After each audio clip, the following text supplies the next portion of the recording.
Welcome to a Foxy Tech Tips tutorial on turning the Find My Device feature on or off with Windows 11.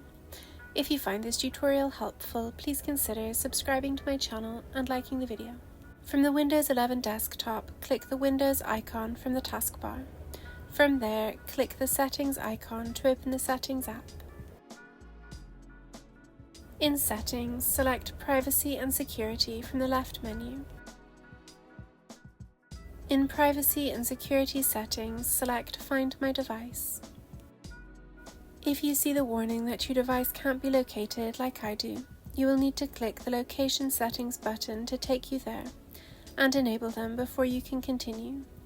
Once you've done that, click the Back button to go back to where we were. You can enable or disable Find My Device from here.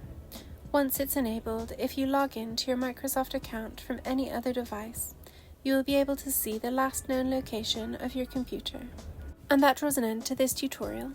Please like the video if you found it helpful and subscribe to Foxy Tech Tips for more Windows 11 tips and tricks.